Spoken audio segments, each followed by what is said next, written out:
Yeah, thank you so much. I now have the great pleasure of presenting the next speakers, who are Andrea Orejarena and Caleb Stein, who I had the pleasure of collaborating very intensely over the last 10 months, and who is currently we are currently presenting their first institutional solo show at the Temporary House of Photography. So I all invite you, of course, to have a look at the presentation. While today in the symposium we have kept coming back to certain abysses or rabbit holes of the internet, I think what characterizes Andrea and Caleb's practice, while engaging with the same archives and looking very much at the visual cultures online, also engaging with simulation theories, their practice is one that looks a lot at a tradition of the American vernacular poetics. So it's one that also recognizes genuine qualities and the genuine potentials that these image worlds hold. So I'm sure also their presentation will have a non-cynical and very kind of, to a degree, appreciative undertone. And they are going to give an insight into the archive that they have developed over the last 4 years, compiling about 2,000 images, of which we are showing 800 in the current spatial constellation that is on view in their glitch archive sculpture, glitch typologies. So I now invite Andrea and Caleb to present their work, and then invite you all to, of course, engage afterwards with questions.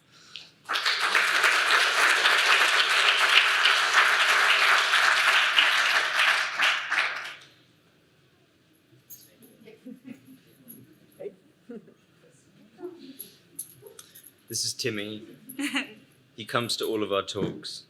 So. Where do you want to stand? Stand here? Okay. Sorry, that was a very different tone. We're just maybe need a second to sit with the content, which is, it's very important that Anna and Jacob just showed. It's content that I've actually never come across, and neither have you. And so I think just like maybe need a second to acknowledge that before transitioning into a very different tone. Yeah. It's gonna be honest, yeah. I think the big question that we've asked ourselves is, how do you not replicate the conditions of anxiety that we all have to deal with? How do you create forms that can acknowledge what's in the world but offer a different form for engaging with it and maybe have some relief from it? So this is an installation view of the show, which is just 1 minute away. And we're very grateful to Nadine and the whole team at the Deichtorhallen and to Juan for the very intense and very generative collaboration. I guess we have control over. Okay. Oh, cool. This is good.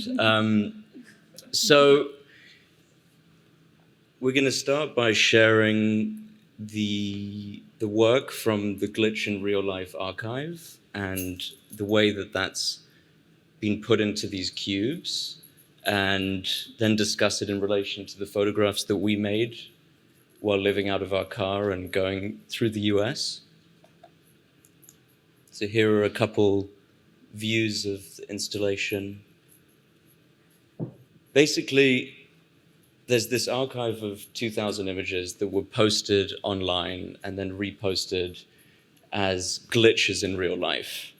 And that's kind of meant jokingly. I'd say that if there was like a spectrum, you would have like the die-hard conspiracy theorists with a quite bleak view of things. And then the exact other end of the spectrum is this kind of satirical, playful, sometimes quite poetic way of sort of poking fun at the conspiracy theories and also kind of just maybe bringing attention to the way that truth is constructed generally through photography and through the state and through journalism and Hollywood. So one of the questions that we asked was, how do we create a system for that without being too prescriptive? And so with Nadine, we kind of decided on these cubes where there are foils that catch the image, but then they're kind of placed in relation to other cubes. So even though there's a logic or a choreography for each kind of subsection of the archive, in the end, all of you will make your own composition and your own perception, and we can't control that, nor would we want to. And we're also interested in the kind of playful, associative way of dealing with language. So the material is projection, and psychologically, that's what we're dealing with too.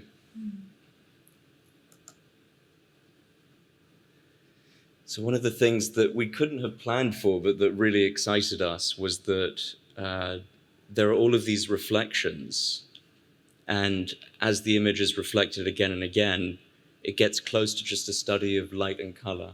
So it's almost like a game of visual telephone.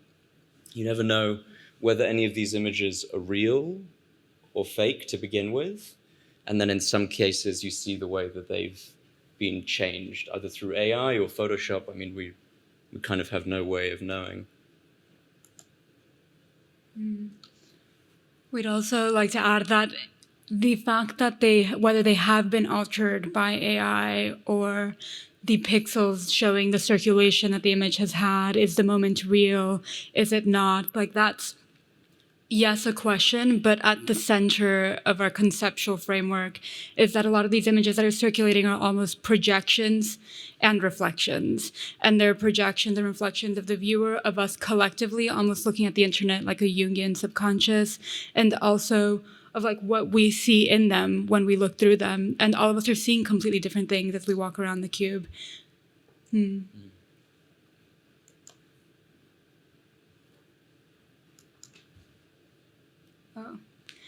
I would also like to add that, similar to Anna and Jacob, we also came across several rabbit holes.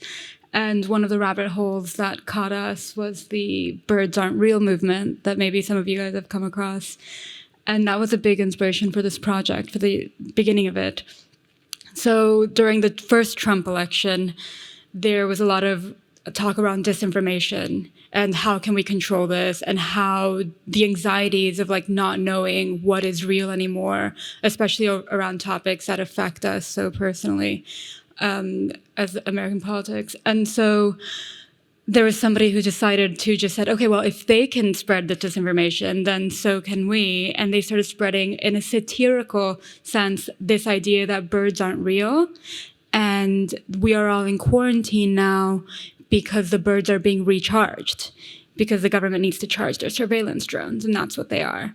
And so, of course, it wasn't serious, but it was an act of like resilience and retaliation, and a way of like shining almost like a microscope into the forms in which all of this disinformation spreads, and the way that we consume it, and the speed with which we may just scroll and then just digest it, but not fully give it a second to even see what that was, and then keep going. And then it becomes this notion in the back of our heads that we all kind of know, but never really stop to dissect.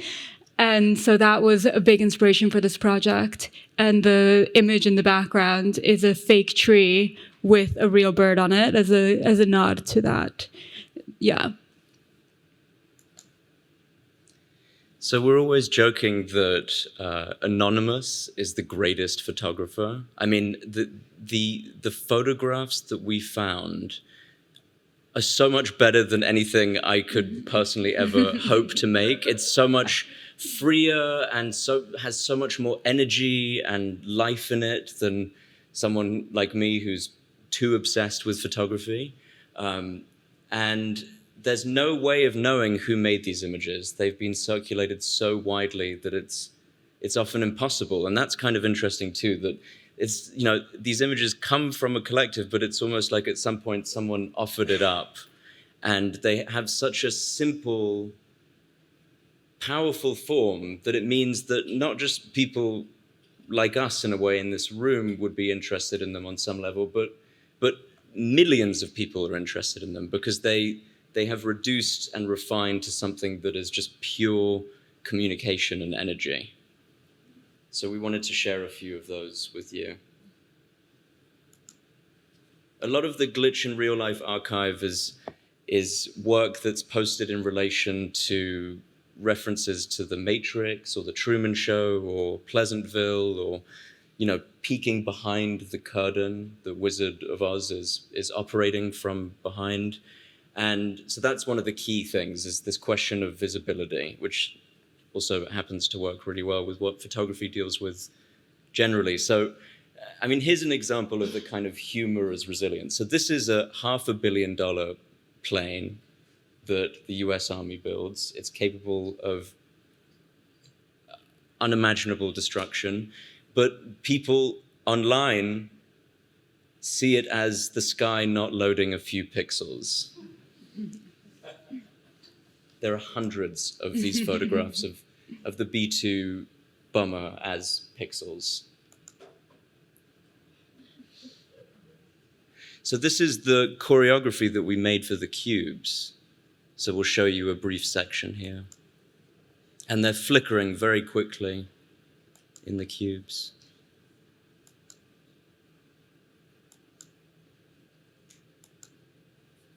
The other major thread is speculative UFO sightings. And the thing that we always love about it is that there's this kind of formal strategy of putting big, bright red circle, and then that little circle is drawn out into a bigger circle, but it doesn't have any information in it. So we see it in a way as like a very touching collective search for some sort of meaning.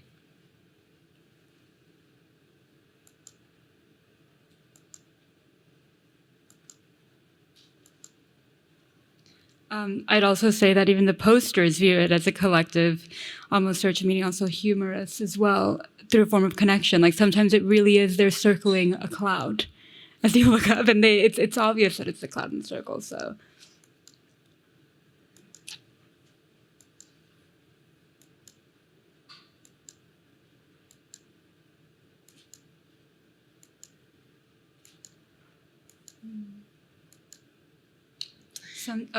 Sometimes it's the same event that we're photographing that really interested us. So in this case, it's an angel sighting in the clouds, and we're able to find different perspectives of the same exact cloud. And then you can also see the recirculation of the images. And oftentimes even the comment section will also add its own details to the event.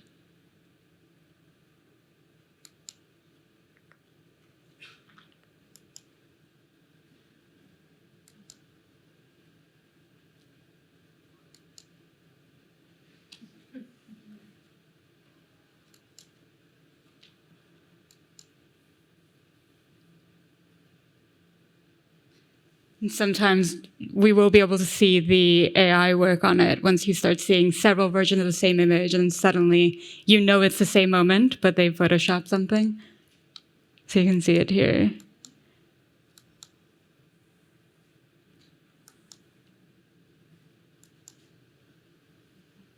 So we took, I think, nearly 2 years to begin the process of defining and collecting this archive of glitch in real life images before we went out on the road to make our own photographs. And we were really interested in kind of creating a sense of what are the types of photography that are generally seen as truthful in 2024. So on the one hand, you have the pixelated, recirculated image, which kind of is what Guido Steyrel would call the poor image, although we kind of joke that it's the rich image.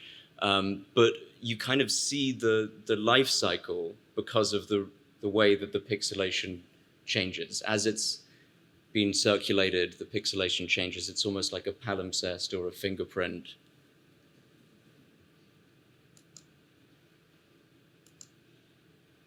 A lot of doppelgangers.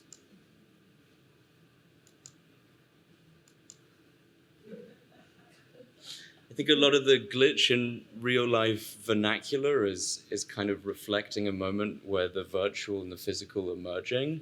And so people take their experiences with screen error or with video game glitches, and they then kind of project that experience in a kind of imaginative way onto the physical world.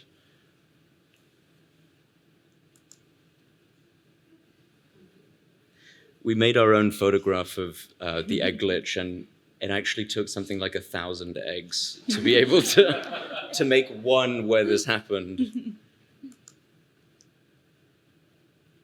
A lot of it has to do with 3D modeling and the moments where that has glitched.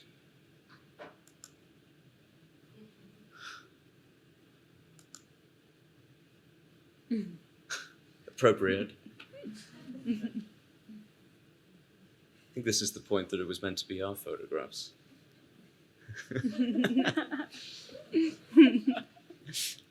Oh, maybe not. I don't know. Any idea? No?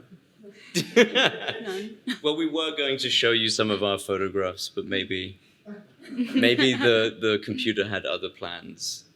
But we took this archive and we then went out and lived out of our car for 6 months and kind of engaged with this tradition of the grand American road trip.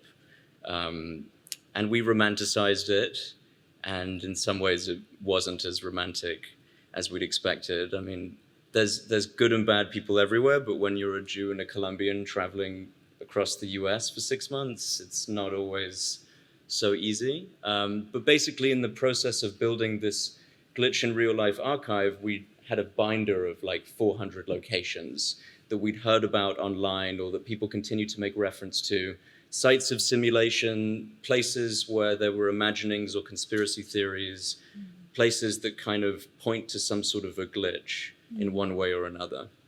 And we then went and we photographed these, and we photographed them in a very frontal, formal way with a super high resolution camera, because that's kind of the other end of the spectrum of what's seen as truthful photography in 2024.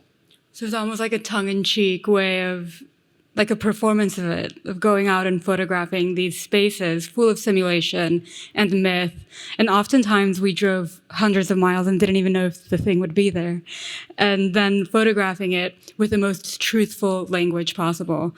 And we looked at we looked at formal qualities from like the Dusseldorf School. We looked at state photography, surveillance images, and tried to just gather what is a truthful image and how to photograph these mythological spaces with it. So some of those locations included California City, which is a city that was kind of the perfect blueprint of a town that was never built. It had avenues and streets and cul-de-sacs, and then a developing company approached a bunch of families and said, we've got an exciting real estate opportunity for you. And people gave their life savings, and then the company disappeared. And then when there was an investigation, they went and they dug up the roads, and they saw that there was no infrastructure there, that they'd actually never planned to build anything. But the thing is that when you drive through it, you have no conception of what it is. It's only through a great height that you gain that sort of visibility, that visual knowledge. And so we decided that we would need to get in a helicopter and take the doors off so that there was no glare and photograph it from above. But like many of these sites that are in super rural parts of the US, they're shared with the military because they also want to be there. And so you have to be very honest with them about your intentions. And basically the US Air Force Base, it's called Edwards Air Force Base. Actually, Richard Mizrak, who's a wonderful photographer, he made a beautiful photograph there, maybe in the 80s or the 90s. But the pilot that we were working with, he had to get clearance for a flight path. And the Air Force Base gave him a map that was referred to as Paper Roads, which was very nearly the title for the whole project.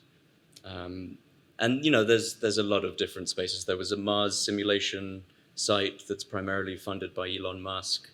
But then there were also moments where we were just traveling between location 53 and 54, and en route we found something more interesting than what we had planned to see. And then the installation over there kind of puts these two elements of the project in relation to each other. And there's one fun moment where we had this idea with Nadine that we would not place a foil, and Simone very kindly helped to oversee this. And so every moment you see the projection captured by the foil, except for one where there's an image that kind of escapes and is projected onto the wall. So that's a nice Easter egg for people to look out for. Yeah. Yeah, thank you. I would maybe ask some questions first.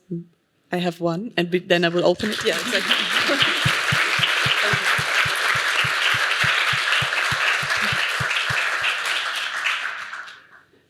So what I really appreciate about the project, among other things, is how it kind of looks at how our perception of something as elemental as the landscape has transformed, and also how these viral narratives touch something as concrete as the land that we inhabit and we drive through.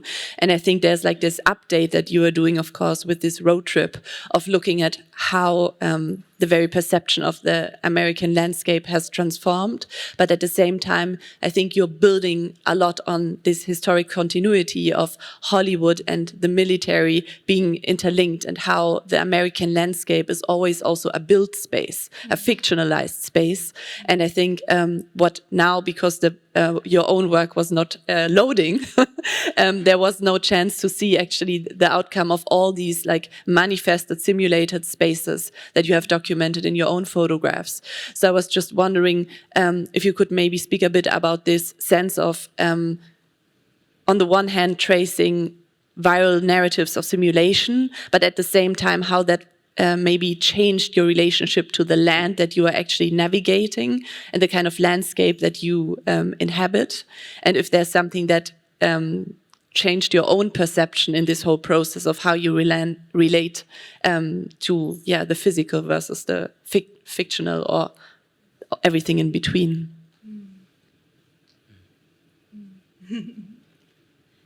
In this moment, I'd probably pull up the image of the fake Iraqi village as an example. This was, you might be able to see it in Foxy after, but it's a fake, oh, it worked. California City, ladies. California City. There we go. And then this is the fake Iraqi village, which is an example of kind of what you're talking about. We came to photograph it. It's in the middle of the Mojave Desert in California, and it belongs to the military. They collaborated with a Hollywood set designer to build it, and oftentimes they then lend it back to Hollywood productions to then continue filming there. And we photographed there the first time because of the construction, the facade. And then they invited us to come back a second time. And when we came back the second time, it happened to be the exact day that the Ukraine situation had broken out. And the first time we were there were these actors, these Iraqi actors, selling this fake fruit to these training soldiers. And the second time we came back, the day the Ukraine situation broke out, the actors were now blonde, and they were selling different fruit. And so part of what this whole road trip was about is also like the extent to which people go to build this facade, and then that gray zone in which they're also simultaneously not hiding that it's a facade. And so there are moments in which you'll see like DirecTV satellites, or you can even see the back part holding up a fake facade that isn't even a full building yet, like, and will never be.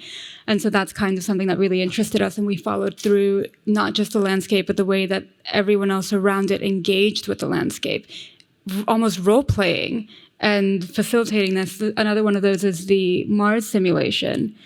We came to this location because we heard a story that we still don't know if it's true or not, but this couple of scientists, they had come to simulate what it would be like to live on Mars. And the wife, they went out on an excavation in the astronaut suits, and her glove fell off. And they're all living there as simulated on Mars. And technically speaking, she would have died or been contaminated, or something would have happened where she can't come back in. And so they had to vote whether they could let her back in or not into the dome. And everybody had voted to let her in except for her husband.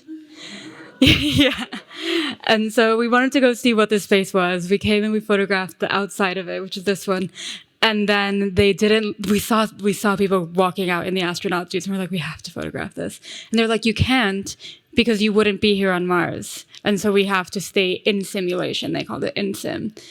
And then if we photographed them, we would be breaking sim, which was almost another title for the project, breaking sim.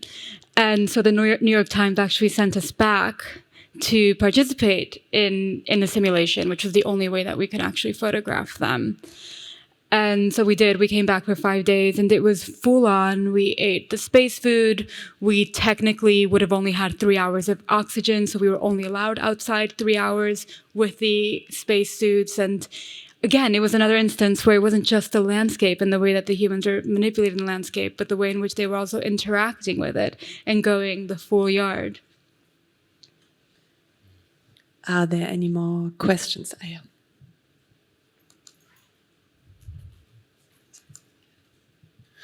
I think I'm still trying to understand the glitch in real life archive that you collected. And I was wondering if you could say something about the intention of the people who circulate these images, because I assume that when you photograph a B-2 bomber and say, look, the pixels of the sky aren't loading, that's a joke. But when someone photographs a cloud and circles it, he tries or she tries to prove something. I was wondering, do you care about that aspect at all? And if so, could you say something about whether these are jokes or proofs, or what are these pictures made and circulated for?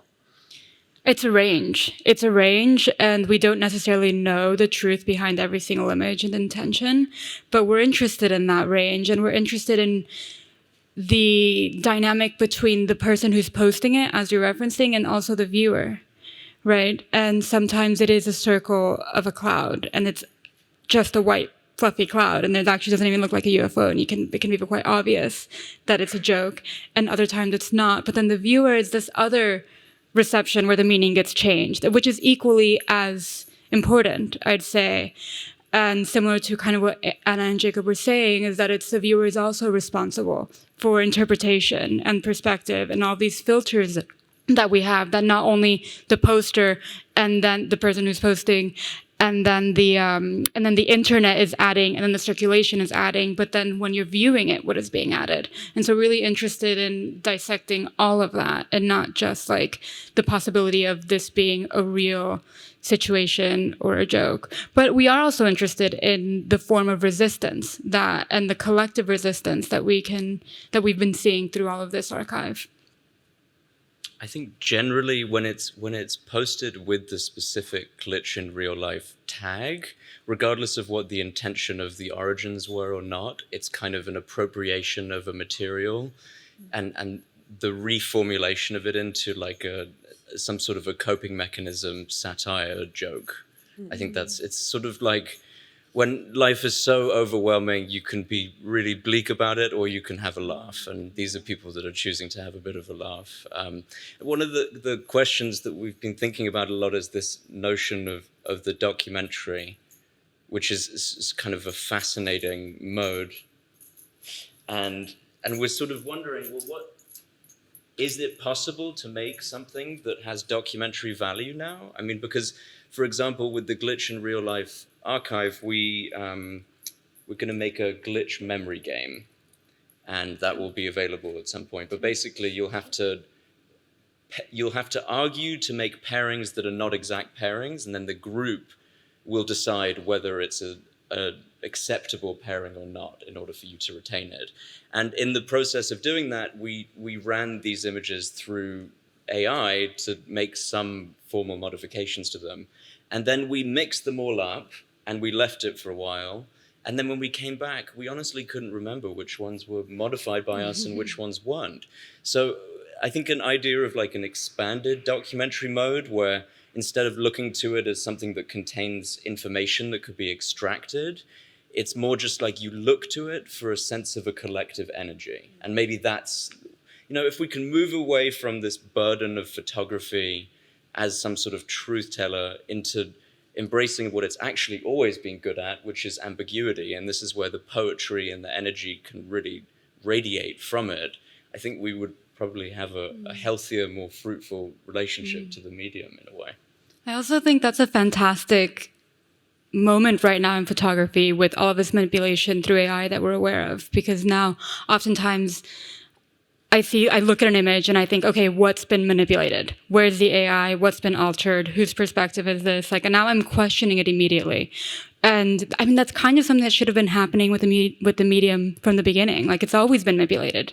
It's always been a perspective and someone like channeling some kind of message that isn't always the full message. So I think it's kind of a fantastic opportunity to do something that I have a relationship that kind of is what we should have almost always had with medium.